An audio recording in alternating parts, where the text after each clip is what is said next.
Kahit ganito na yan. Ano kayang nangyari si nanay? Grabe, nagwala dyan sa Diwata Paris Overload. Pinahiya pa yung empleyado ni Diwata at gusto niyang ipatanggal. Nako, ano kayang nangyari? Siyempre, panoorin po natin itong video ni Salomo21 na nakuhanan po niya ng video sa mga nangyayari at na-interview niya yung empleyado ni Diwata. At kayo na po balang umusga kung sino po yung tama, may tama, or kung sino po yung mali. Ito yung video. Kahit ganito na yan. Pasensya na kayo, ako nang humingi ng pasensya. Ako na mag-insulti na dito. Sige na. Ayusin na lang natin yan.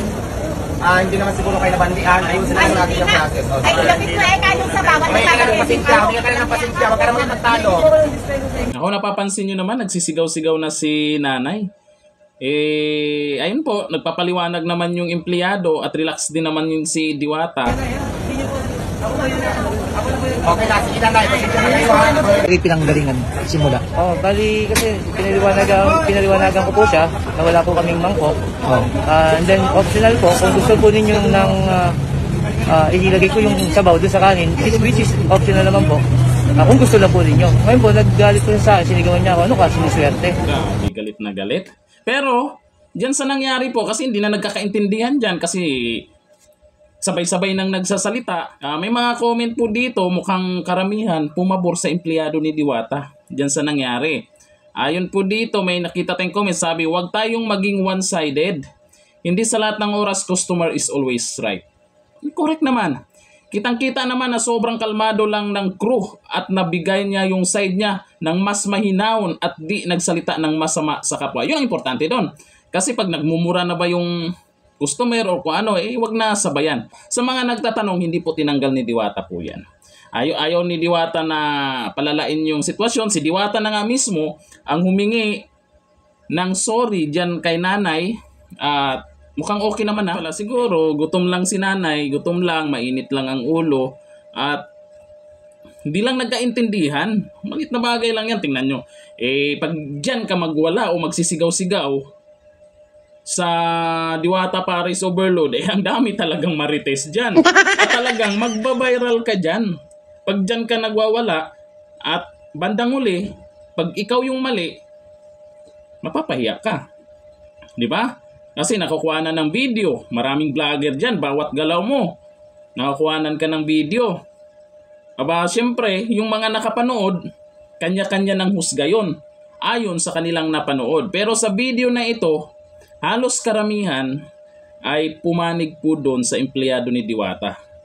At okay naman yung ginawa ni Diwata, siya na yung nagsorry para hindi lumala yung sitwasyon at hindi niya tinanggal yung empleyado niya. Dapat lang naman na gano'n, alangan naman tanggalin niya yung empleyado niya, wala namang ginawang masama. At mahinaho naman, mukhang mabait naman. Kaya minsan talaga, pag ganyan, mayroon talaga na may customer talaga na biglang uminit po yung ulo, pero intindihin na lang din natin kasi baka meron lang hindi naintindihan sa pamamaraan o kung ano yung pamamaraan nila dyan, tapos ayaw ng customer, intindihin na lang. Kasi bandang uli, pag humupa na yung galit niya, ay maisip-isip niya, mali yung nagawa niya. Pero pag dyan mo ginawa sa parisan ni Diwata, viral ka talaga. Sana ngayon, nag-viral po ang video na yan. Ano masasabi ni nanay ngayon? Pag binasa po natin yung comment, yung mga nag-comment, ay pumabor kay kuya dyan sa empleyado ni Diwata. Pala si Diwata. Kung may problema, kinausap si Diwata ng maayos. Hindi magsisigaw-sigaw ka dyan sa maraming tao, ipapahiya mo yung empleyado at gusto mong ipatanggal agad kay Diwata.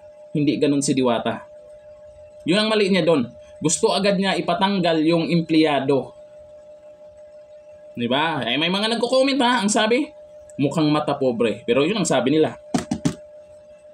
Kayo, ano masasabi niyo po dyan sa nangyari? Comment down below. Hanggang dito lang. Thank you. Bye-bye.